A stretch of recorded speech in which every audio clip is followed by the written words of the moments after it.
For us, it's a daily thing. It's every day, right? This is Mammoth Daily We're going to take you inside the locker room with Mike Fulta.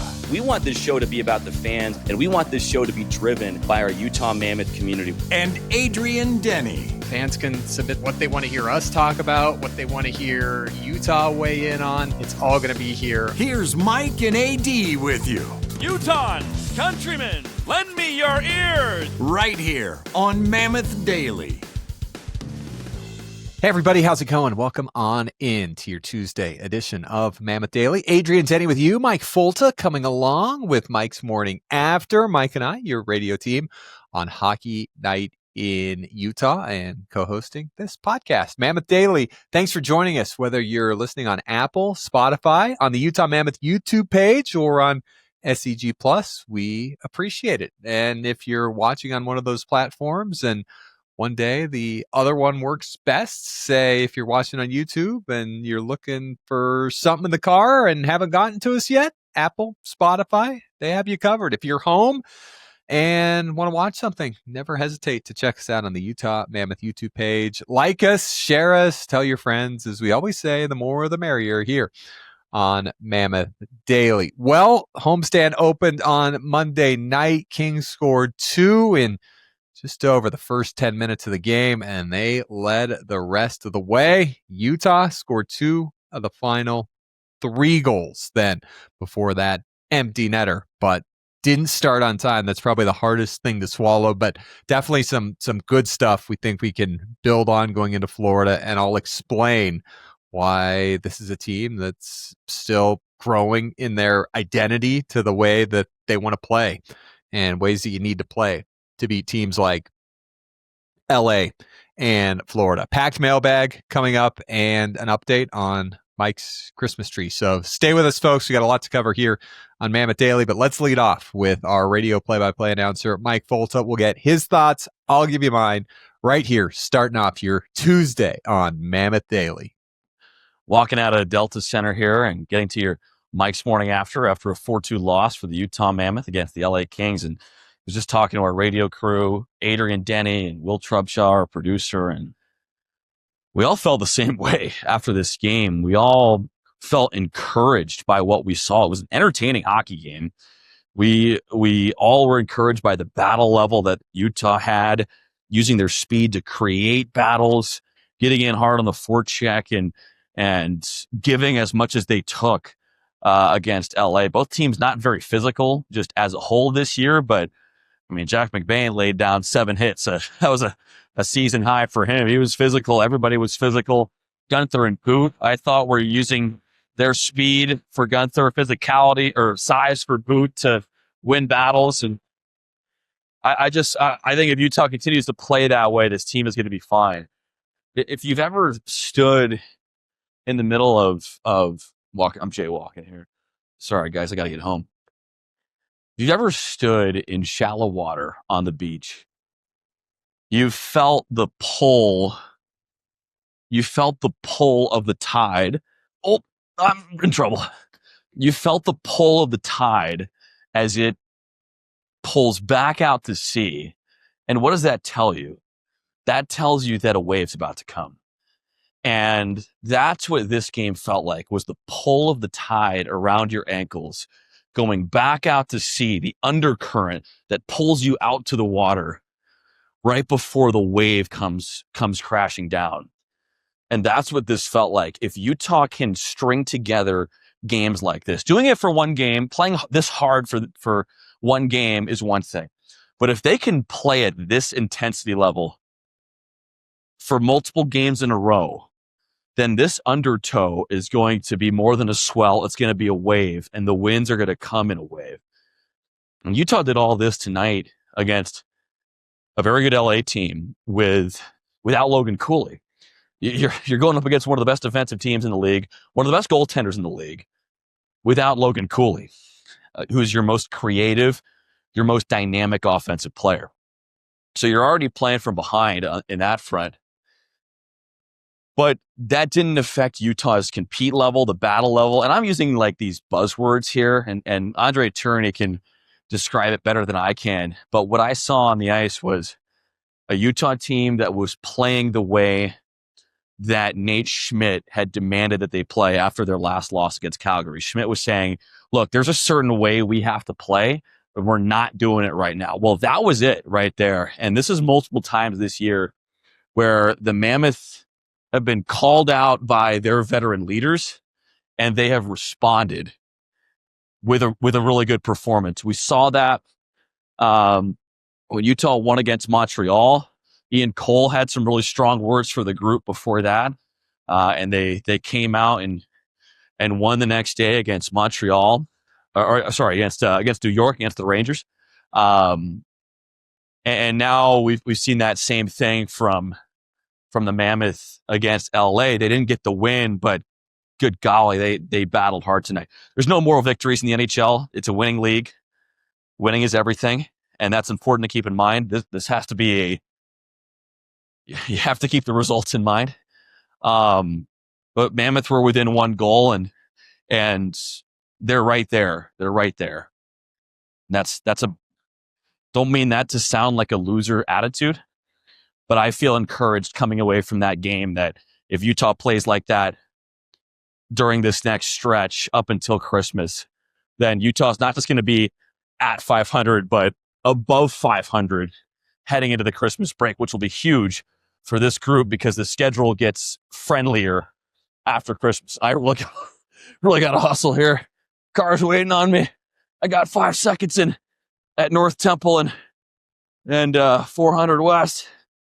Oh man, I'm like freaking Carcone flying through the neutral zone right now. All right, we're safe, I think. Whew, that was a thrill.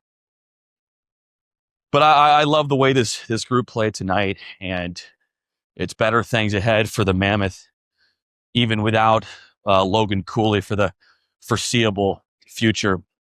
I tell you what, too, I was sure that Daniil Boot was going to get his first NHL goal tonight.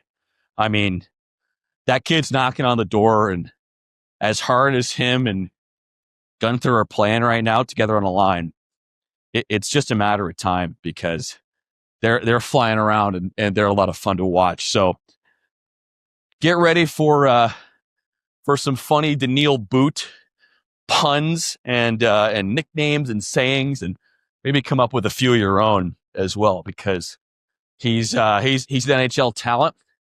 Hasn't had a point yet, but he's knocking on the door. So can't wait to see that. Hopefully on Wednesday against Florida, and can't wait to see all of you back at the Delta Center on Wednesday against the Panthers, against the champs. Yeah, I think that sums it up. As Mike said, we all liked the final 50-plus-ish minutes in that game for the Mammoth. Liked how they got to the interior, made a conscious effort of, developing traffic in front, going to the tough spaces you need to score goals. I thought they were rolling all four lines. I really liked all four lines in this game for the Mammoth, and I thought it was going to lead to Schmaltz, Keller, and Peterka generating their fifth goal in the last 4 games. And they were able to do so because they weren't having to generate 200 feet worth of hockey to create offense the way the Mammoth were rolling all 4 lines. And that fourth line did have a turnover in the third period in the neutral zone. Tough spot that made it a 2-goal game again and made that more of an uphill climb. But I thought everybody tonight was rolling. And when you don't score 3 goals in a game, you only score 2. You're magnifying everything. You're looking back at everything. But one of the words, consistency for this team. The slow start for me is hard to swallow.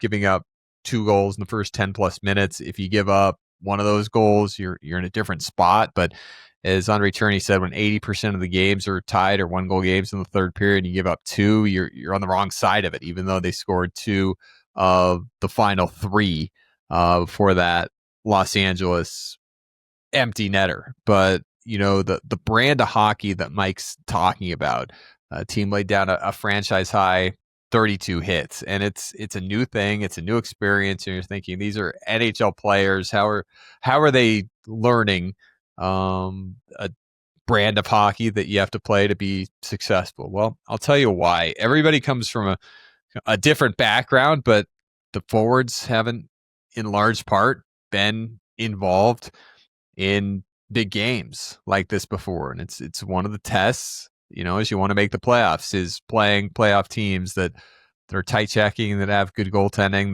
that are just stingy, like LA, and that take advantage of everything, like the neutral zone turnover. The good news is you have Florida next. You want to play the exact same brand of hockey against Florida Panthers on Wednesday. But start with Clayton Keller and Nick Schmaltz. Not a lot of playoff hockey played by them. They've been a core culture part of the build by general manager Bill Armstrong that started in the former home for everybody.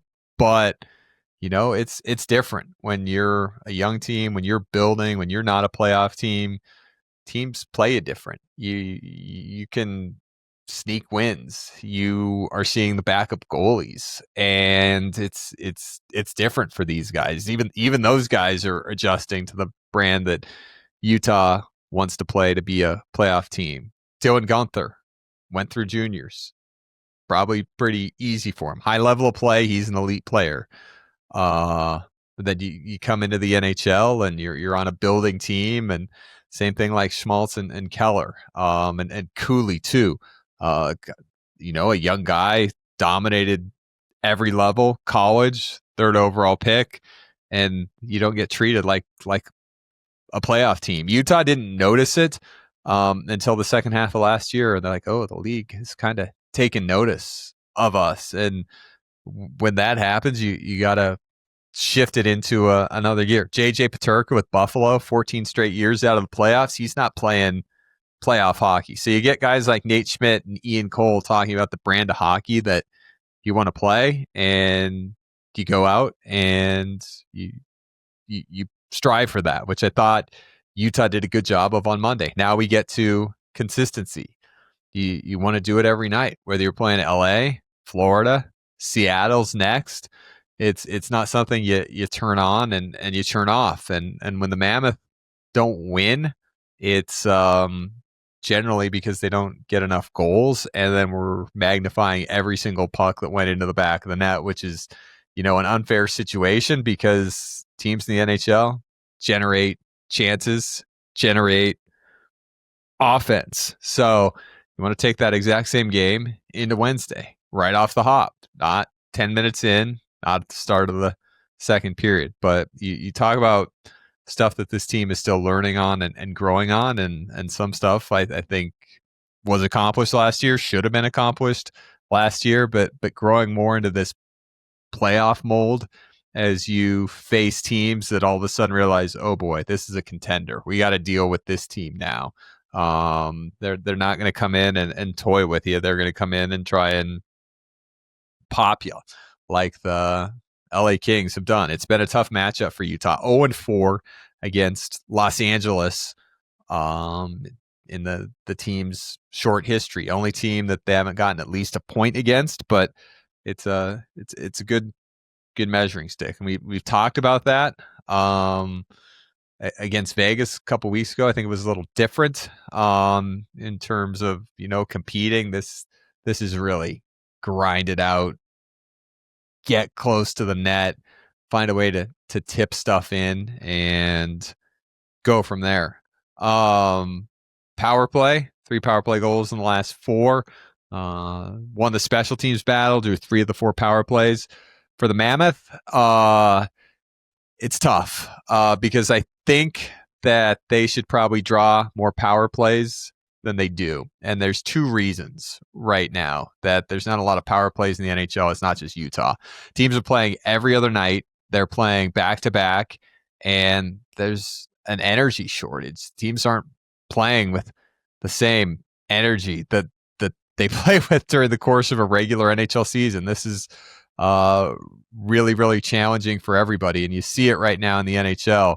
We talked about there aren't too many winning streaks right now in the National Hockey League. A 4-gamer, a 3-gamer, and another 3-gamer. Dallas, Vegas, and Calgary. That's what you got. Nobody else has more than 2, and a lot of 1-1, lost 2 right now in the NHL. And so teams are playing so often, and they're trying to make the most of, conserving energy, but you draw penalties when your wheels are spinning, when you're going hard, and teams, I don't think are at 100% right now in the NHL. And so there's not a lot of power plays. You have a Utah team that's speedy, skilled, and works hard.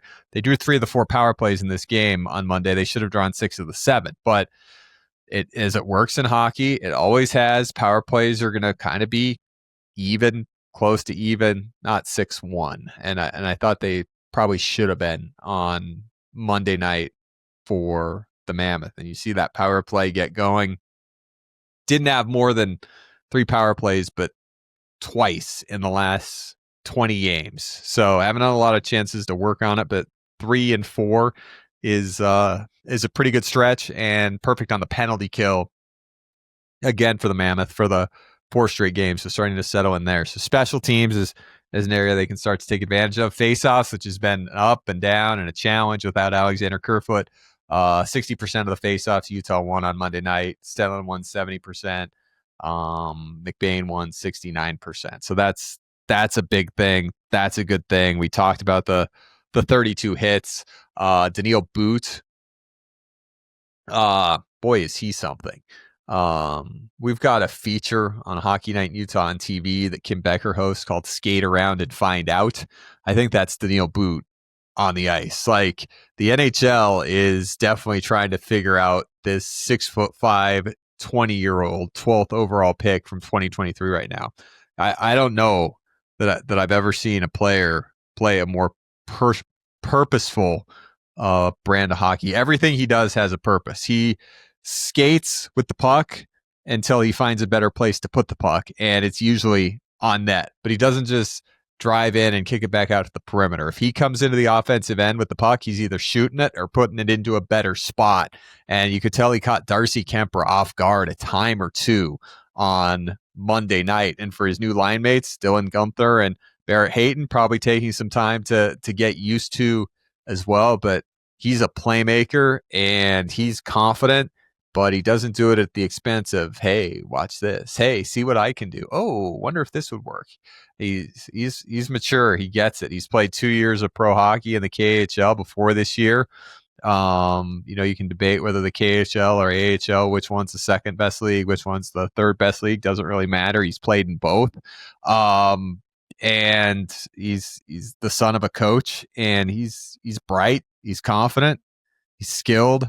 He's exactly what Utah needs. It's why I said all summer long, I think he has the best chance to make the team of any of the prospects, because he's what Utah needs the most. And he's still feeling things out. Just 4 games in, 3 shots on goal, and he's come close in basically every game that he's played, but taking some adjustment time for Gunther and Hayton to figure this out, as with all the team. But that's a huge upside. And as I said, exactly what the Mammoth needed. And again, you got to grind out goals when you don't have Logan Cooley, especially out indefinitely with that lower body injury, the news that we got on Monday right before morning skate. So Mammoth fall, that late empty netter, the 2-goal hole was tough. And you give up 2 goals in 10 minutes to start a game. The game after you give up a goal 16 seconds in, for me, that's the hardest thing to swallow. Let's hear from head coach Andre Turney, see what he thought after the game.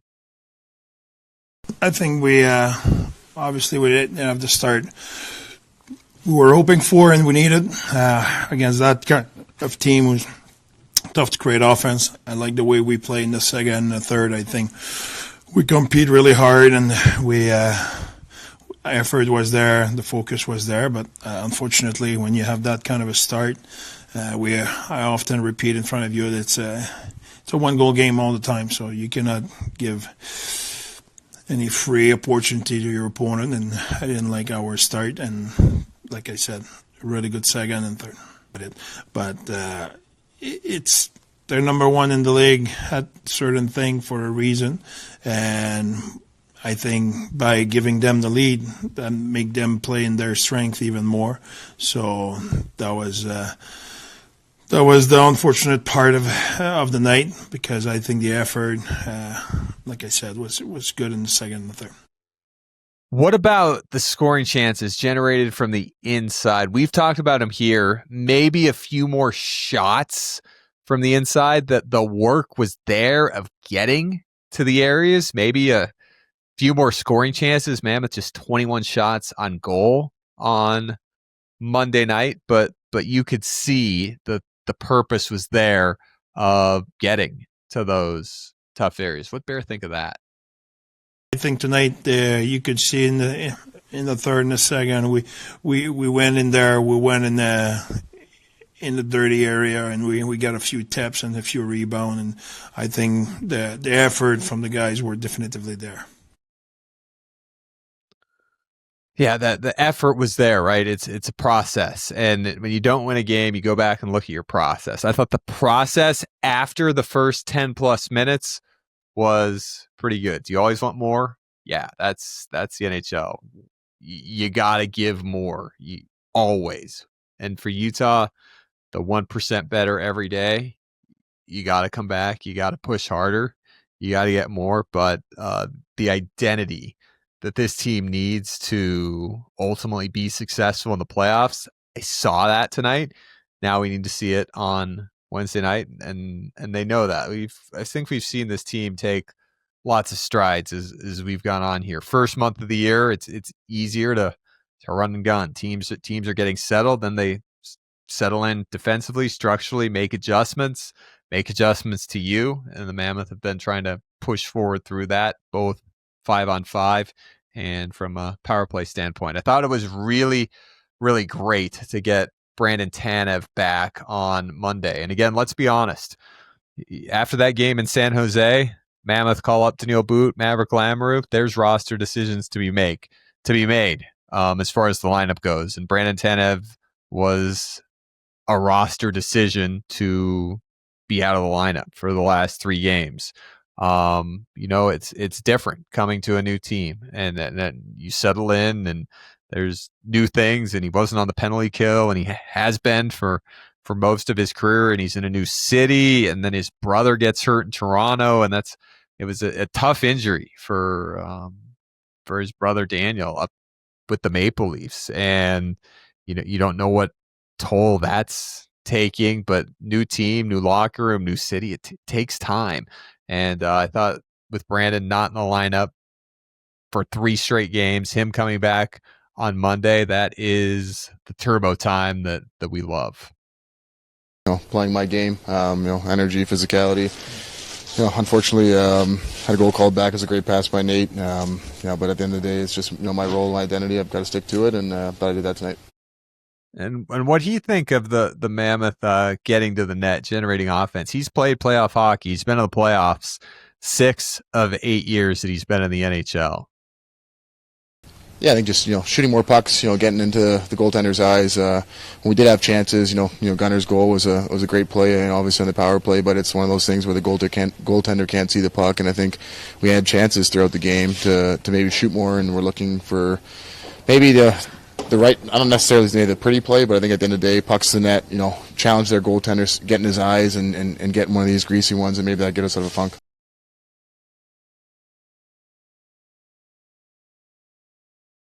So there's Turbo after this one.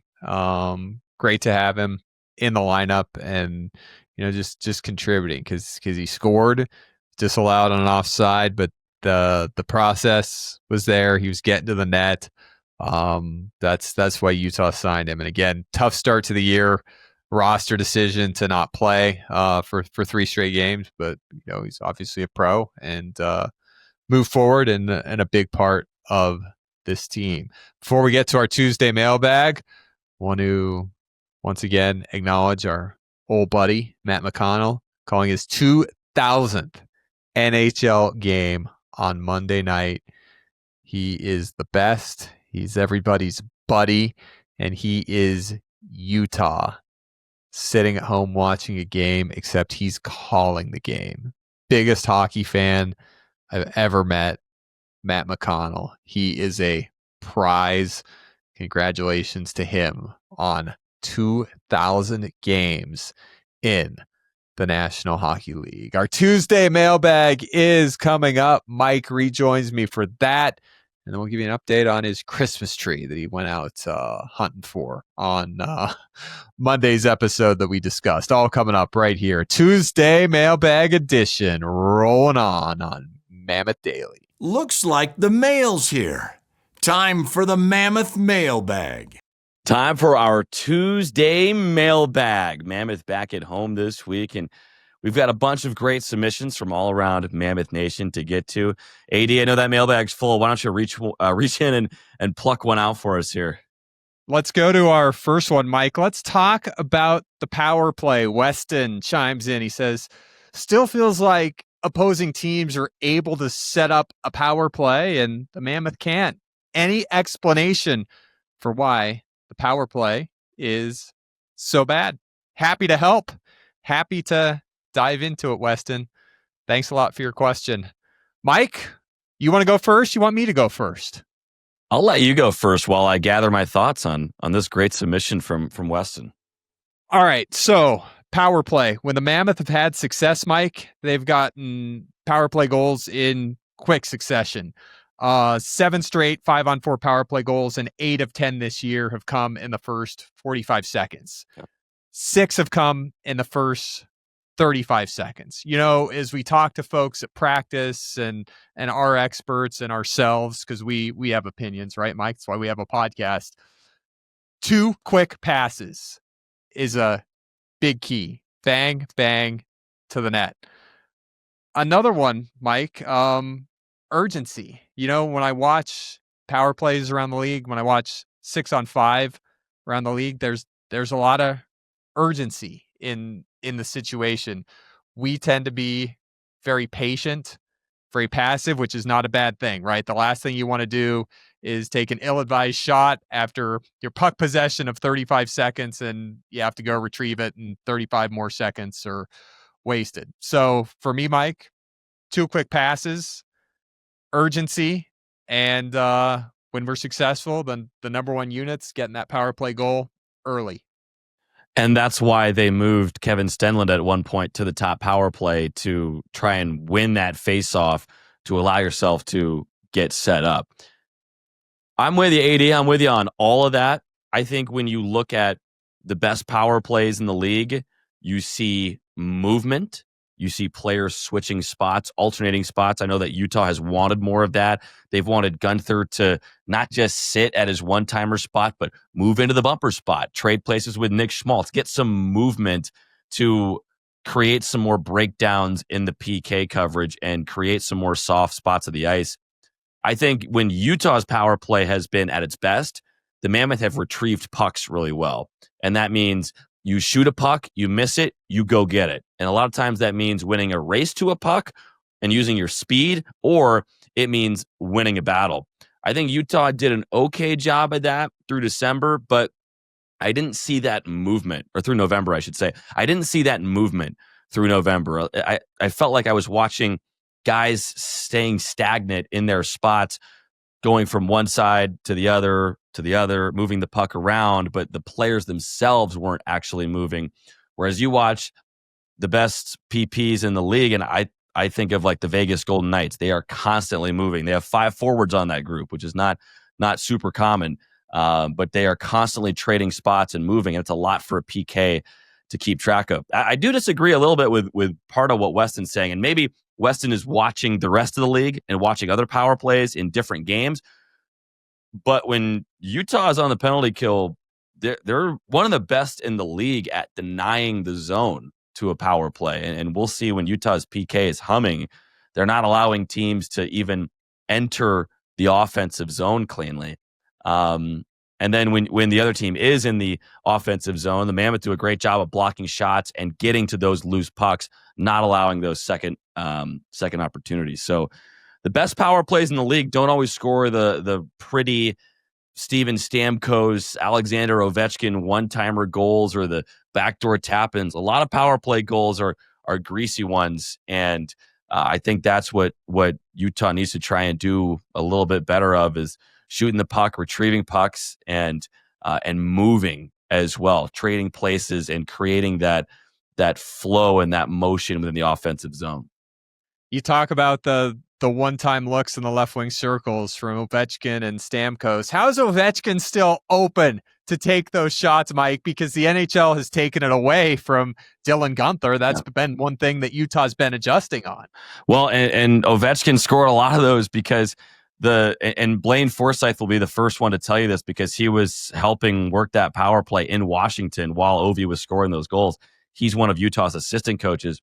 And Blaine will tell you, hey, number 19, Nicholas Backstrom, was a pretty darn good player on the other side, kind of where Clayton Keller would hang out for Utah. Then you got John Carlson at the top, who will go bombs away at any moment. You have to respect those two threats.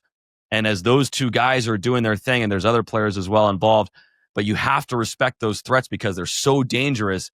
And then Ovi, I mean, he's the greatest goal scorer in the NHL. So even when you know it's coming, he can still beat a goaltender and shoot a puck through a screen or get that shot away from a difficult angle. And we've seen Dylan Guenther do that as well. But as teams continue to cheat towards Guenther more and more, that's when the rest of the power play has to create for Utah.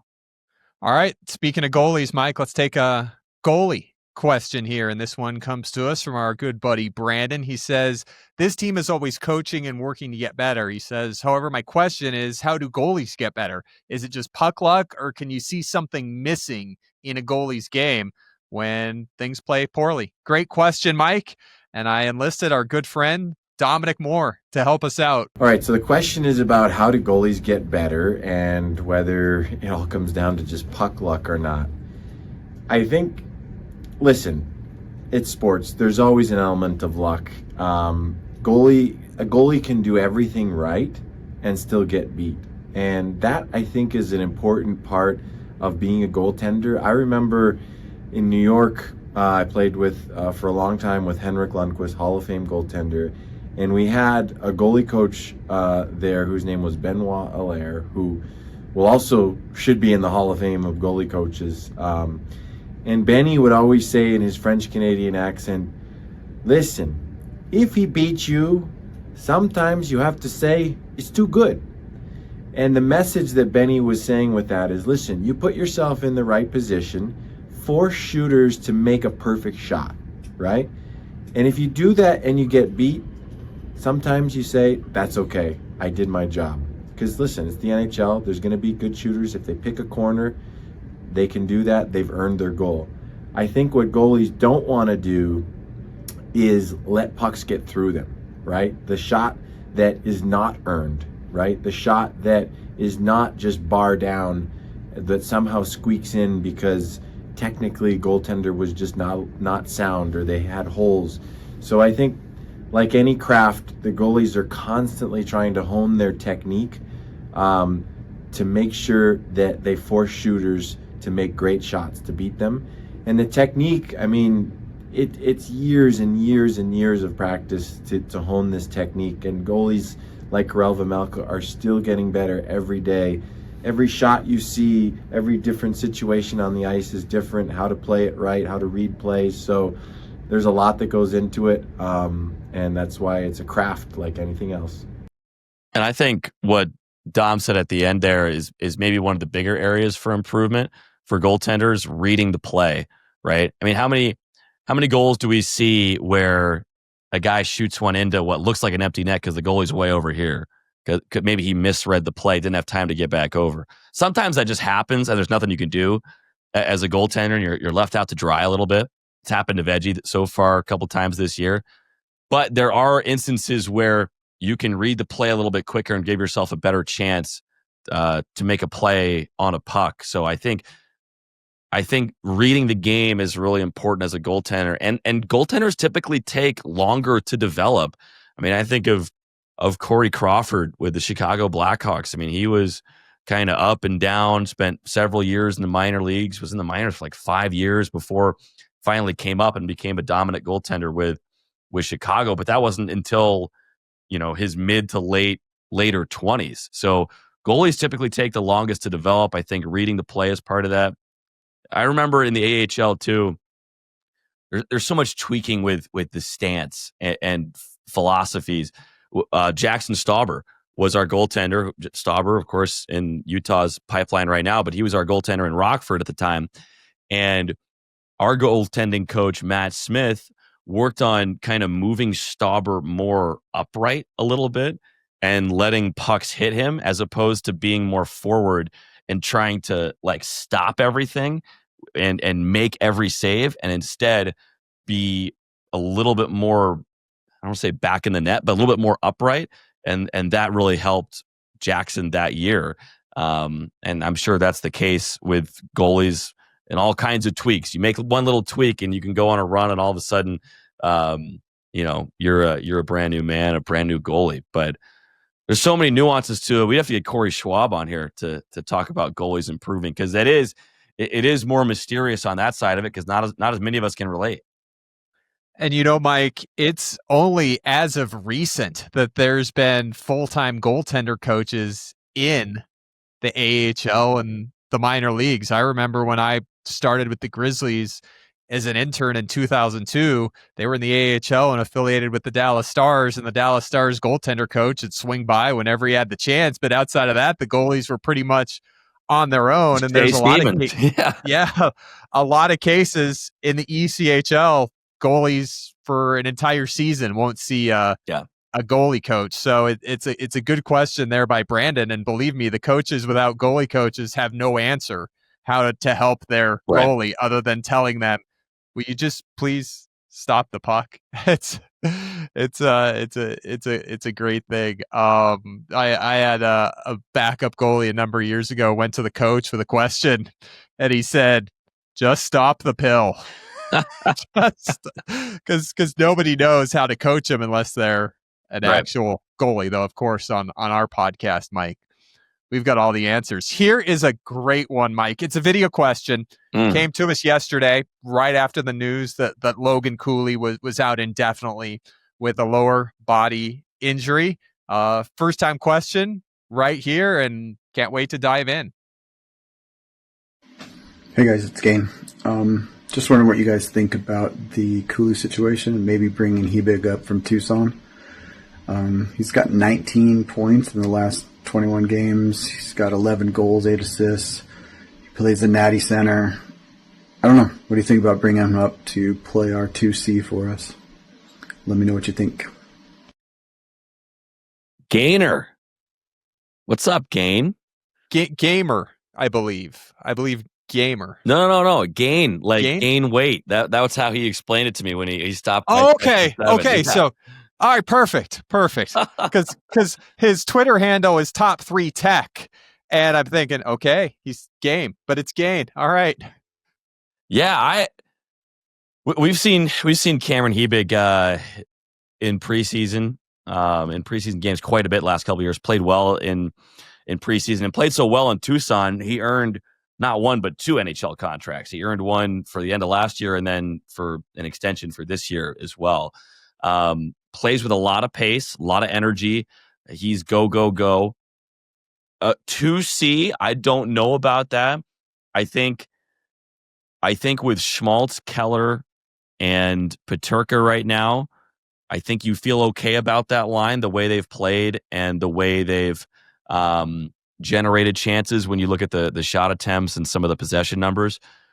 And Barrett Hayton has been playing a top 6 role for the last couple of years under Andre Tourigny. So you got Hayton alongside Boot and Gunther with Cooley out. I don't feel the need to mix that up right now. I'm not saying I would never think about it. I think it's a great question from Gain. And we'll see if we get any call-ups out of this Cooley injury. We haven't seen one yet as we record this. And then the rest of the way down the middle, you have McBain at that third line center position with Krause and Carcone, which has arguably been Utah's best line. And then you're not going to take Kevin Stenlund out of the lineup in the 4C spot. So you're putting Hebig in. I'm not quite sure where.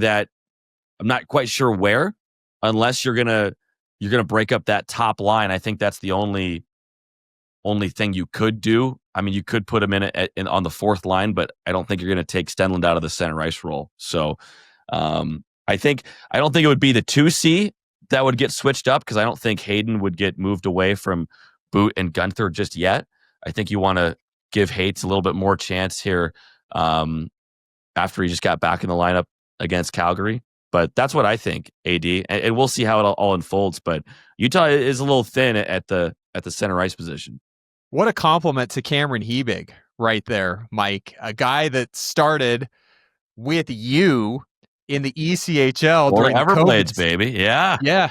After during the COVID season, after the season had been canceled in 1920, and he came back out for the bubble year, and he didn't have a contract, and he had a 3-year entry-level deal expire with Edmonton, and he went down and played with Florida in the ECHL, and Tucson brought him in, just to fill a spot. Yeah. And lo and behold, 6 years later, here we are. He's an AHL All-Star. He's putting up almost point-a-game numbers. And Cameron Hebig is so unique, Mike, because you look at him on the ice, you think, 5'10", 225, big body, right? But he's fast. He's not as fast. 225? No, he's 185. Oh, 185. Okay. But he plays like a big body. Yeah. And he skates like the wind. He might be the fastest skater you have in the AHL. He's one of them. So he's fast, and he plays with a big body. Yeah. And you know what, Mike? It's funny that Gain brings him up, because it goes along with the topic that we have talked so much about, and that is getting to those tough areas in front of the net. Yeah. Because Cameron Hebig is blue collar. He's a farm boy from Saskatchewan. Pesky boy. And he is a workhorse. So you talk about, we need more interior offense. Probably the best guy you could ever call is Cameron Hebig, who up until the last 2 years has not even been a top 6 forward in the American Hockey League. So all the compliments to him to be in the conversation for Utah fans looking at what are our options here when our leading scorer gets injured. Undrafted out of the WHL and had to earn everything he got. So I got all the time in the world for Cameron Hebig. Did he play with Yamamoto in Tucson last year? Yeah. So I had asked some people in Tucson about Hebig. This was during the preseason, and one thing that they said was that Cameron Hebig, and there were other examples of this too. Josh Doan among them. But I remember it with Hebig especially. They brought up that Hebig really benefited from playing with Kyler Yamamoto. And that's a testament to Kyler's intelligence, his vision, his ability to make plays, which he's doing at the NHL level. So you betcha he can do it at the AHL level as well. But that was a really good marriage of Yamamoto's skill and playmaking ability combined with Cameron Hebig's, like you said, speed, net drive, more straight line approach. And I think that chemistry really worked well for Tucson. And Adrian, you can speak to it better than I can. But that's what I heard from some Roadrunners people. Is that what you observed last year? Totally, Mike. And Cam's 28 years old. He's never been called up before, so doesn't have any NHL games. Before last season, when he was an AHL All-Star, his best year in the AHL was 32 points in 61 games on 12 goals and 20 assists. 47 points last year with 26 goals, and this year on the pace, as Gain said, 19 points in 21 games. So, yeah, you love what he does down there, but he's fast, but he plays with a big body. He's a workhorse. He goes to the tough spots. He's got a heck of a shot too. He get shorthanded. He's a great penalty killer, but if he's got time and space up ice, he's got a heck of a shot too. I love Cam Hebig. Let's get to our final one here today, as we get towards the end of our time here on the mailbag, but kind of a fun one. I like it. And it comes to us from Mike, And he says, I think we need Folta's restaurant review for road games. He says, as I go on more road trips to watch the boys, I'll need some recommendation. Is that Mike, Michael Johnson? Is that our friend Michael Johnson? I can't tell from that. It's Mike Reynolds, I believe. Oh, okay. Yeah. Awesome. Nice.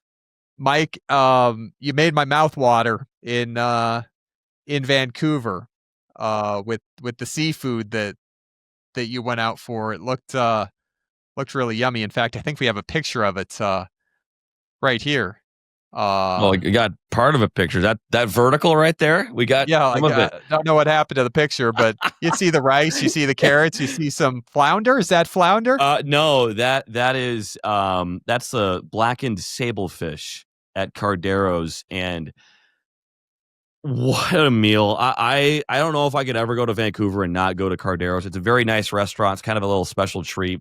Went with myself, some of our PR staff, Jeffrey and David, and then Matt McConnell, our TV broadcaster. And it's rice, it's the carrots that you can see. There's some green beans and this sablefish. And I don't even like fish that much. My brother is allergic to seafood, so we never had a bunch of seafood as a kid, and we're from Indiana anyway. So we, how much can you eat fried catfish or walleye caught out of the Great Lakes? But this sablefish. It's like cod basically, but apparently it's caught deep down, very cold waters, right off of Vancouver, and it was just so flavorful and delicious. One of my favorite meals, and the fact that I'm saying that about fish tells you how good this is. And Maddie even picked up the bill that night, so pretty hard to believe, but. Yeah, it was a great night for a lot of reasons. Wow, that's some great stuff there, Mike. And I'll be honest with you too, seafood's not my thing. If I'm eating seafood, better be straight out of the ocean, right there. Yeah. Just like that. You're not going with the catfish, some little fried catfish out of the Wabash River. No, I'm not going to Texas Roadhouse and ordering the salmon. Just not. Yeah. It's got to be straight out of the. Well, you would do just fine. You would do just fine at Cardero's. It's a great spot. Yeah, Mike and Mike. Looking forward to hearing more of your dining on the road. But Mike, I'm so sorry. The Mammoth have the fewest road games left in the NHL, so it's gonna be a lot of downtown Salt Lake City and what you make for yourself here coming up. Yeah, can't wait. Some local grub here in town, and. Might be able to rattle some pots and pans here. Finally got groceries today, so I'm well equipped. AD, I know you're just pulling the chicken nuggets out of the freezer, but we eat well over here at Casa de Folta. I eat well too. I just don't eat at home. That's my thing. Hey, Mike. Speaking of home, you got your Christmas tree for yes. For the old place yesterday. Yes. I know the folks want an update. We asked for what do they do, fake trees or real trees. So we got a perfect third period lined up. Back with Mike's Christmas tree update. He's back from the wild when we continue on Mammoth Daily. This is Mammoth Daily. Back for your third period here on a Mammoth Daily Tuesday. And AD, I come to you in full holiday spirits. Got the Christmas tree the other day, as you mentioned during our mailbag, but it was an adventure. I had some good help from my friend AJ, not AJ Bolden, who we had on earlier, the president GM of Utah Hockey. Not that AJ, but a different AJ. We were down south of Stockton, which if you don't know is like suburban Tooele, basically. And it was fun. I had never really been out that way before. So we're driving through Tooele, and you're like, oh, here we go. And then Stockton, like, oh, nice and small town.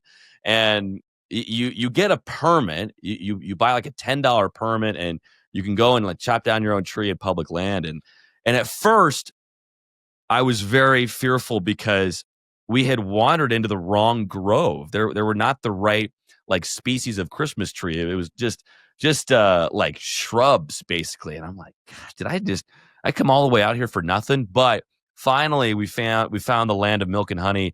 We went up the road a little bit, gained a little bit of altitude, and got to some nice some nice furs. So yeah, it was a great time. I recommend everybody do it. And I'm a big real tree guy. If you play that video, you'll hear I have some kind of strong words for those of our good friends who don't get real Christmas tree. Mammoth I've way, got a little baby. bit of disdain. Oh, there you can hear AJ. The Mammoth way. AJ is a Colorado Avalanche fan that I am working on converting. I'm evangelizing him, and he lives in Salt Lake. He's from Colorado, went to CSU, and it's been a lot of work to try and get him to be a Mammoth fan here. Look at Mike chopping wood, literally. I'm just glad I don't. I'm just glad the pants are hiked up all the way. I'm not making this a PG-13 video. Yeah. How about what we call in the business the Nat sound? Oh yeah. This is great podcasting. If you're not watching on YouTube, you're missing some good hard elbow grease being put in right now. No injuries. I'm happy to report. Just some minor bumps and bruises, and my truck smells incredible. Oh yes. Now the problem with where we were was a lot of these trees were split, so like it looks like one tree, but you get up close and there's actually multiple trunks kind of around each other. So that was a problem. But I have a small place, and so having a tree with leaves or pines on only one side of it allows me to put the tree up against the wall, which I may or may not have in my apartment. I'm not admitting to that, just in case this video gets used in any court documents. We've almost got the thing down, I think, Mike. You got the whole video in here. I was wondering if you're gonna put the whole video. You missed the first 10 minutes when AJ got the cutting started. Timber? Oh, here we go. You heard a premature timber right there. Oh man, here it comes. Yeah, push it through, babe. Come on. Oh yes. Oh yeah. Let's go. Merry Christmas. Ladies and gentlemen, we present the Fulta family Christmas tree. Now, Mike, you filed a report for us on Mammoth Daily. Do we want to go to that next when you got the thing in the truck? This is going to get me in trouble. I sent this video to our friend Sarah Merrifield on the TV side of Hockey Night in Utah, and she said, "You're not actually going to publish that, are you?"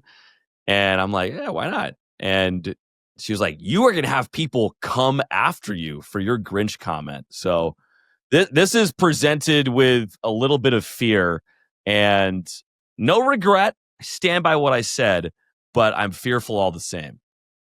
Just like a Mike's Morning After, it's full of raw emotion. That's right. After the war, after the battle, after the game, after the tree cutting. Here it is.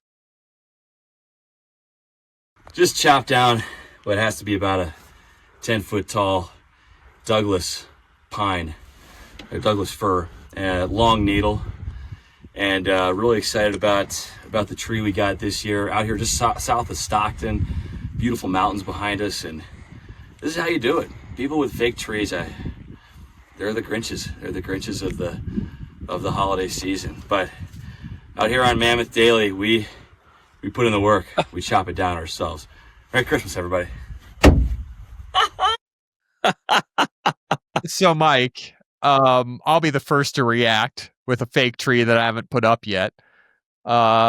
You've called me a lot worse, and we've had a lot of worse one-way conversations that you've said I'm a Grinch for having a fake tree. I don't care. I'm fine. Hey, the Grinch ended up being like he ended up being okay. So there's still time for all of you to turn from your ways and join the real tree brigade. That's where all the real holiday spirit is. But yeah, no, I'll never be a fake tree guy. It's like eating processed foods. It ain't the real thing. It's not as good for you as the real tree. It's an organic Christmas over here at the Fulta Maison.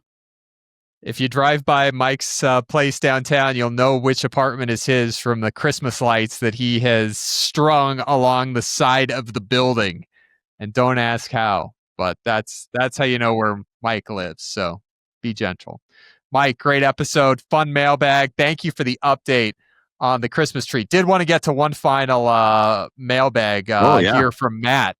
Sad about Cooley. Definitely a fake Christmas tree at our house. He says we try and get it decorated as soon after Halloween as possible. We choose to save money over time. We love using bubble lights, and they put off a lot of heat. So there's Matt weighing in on our Christmas tree debate as we head out on this Tuesday. But he's efficient. Put it up after Halloween, set it and forget it. And then, Mike, you're not on December 9th like me, wondering when in the flip am I going to get that tree put up?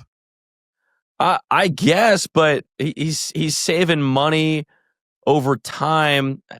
$10, Matt. $10 for that little tag, and you can go and just chop one down. Just takes a little bit of work. It's a great family trip. No, I have no ill will towards the fake tree community. Just a slight eyebrow raise in your general direction. But I did want to ask this and try to stir things up even more, Adrian. Which way do you go on Christmas lights? And maybe we ask the players this. Are you the traditional, like, warm glow white Christmas lights? The colors? Are you putting inflatables in the lawn? Like, what is the best looking Christmas light arrangement? Because I'm curious to hear what other people say about this. I feel pretty strongly one way, and maybe you can guess what way it is. I don't know if I'm that easy to read, but what about you, AD? I could see you having like the colored lights and flashing stuff, projectors on the side of the condo, all that stuff. Yeah. Well, there's HOA rules, Mike, but I like the colorful lights on the tree. I've got a ceramic tree on my high table in the kitchen that looks out over the courtyard area. So everybody that comes by, they see the ceramic tree in the kitchen. They see my tree through the window. In the bedroom, I've got a University of Utah artificial tree that's on my nightstand. Wow. And then I've got another tree that is just kind of on one of the shelves in the living room where we usually have one of my artificial plants, Mike. And then I've got my hockey skate stocking that I hang up. Okay, you're ahead of me on that. I do not have my stocking up, Adrian, but are you trying to make up for your lack of real tree with all these fake trees? It's just what I have. You bring it all out of storage and put it up every year. It's what I have. Bring what you have. Give what you're able to. That's wonderful. And I do, Mike, have a second tree this year, which is also an option, a second full-size tree. Because, it was a quick move when we all got up here for the start of the inaugural season. We brought what we could. Over the summer, went back down to Arizona, cleaned out the storage unit, and brought up another full-size tree. So that's another option. So you have 2 full-size trees and these other trees around the house. Have not put up the trees yet, but it's an option. Okay. Yep. Okay. Well, we'll need an update from you then. But I want to know what people think about the Christmas lights. I know you like the colored lights. Colored lights look fine. I'm a traditional warm white light guy on the tree outside. That's just my style. I think it makes me nostalgic. It's soothing to me, and it looks great underneath snow as well. But what lights do you like? In the comments, I want to know from the herd, from our day-to-dayers out there. Colored, traditional white, flashing, projectors, inflatable. What does it look like at your house? And maybe we'll ask some of the boys as well. But great episode, AD, and thanks for everybody for writing in.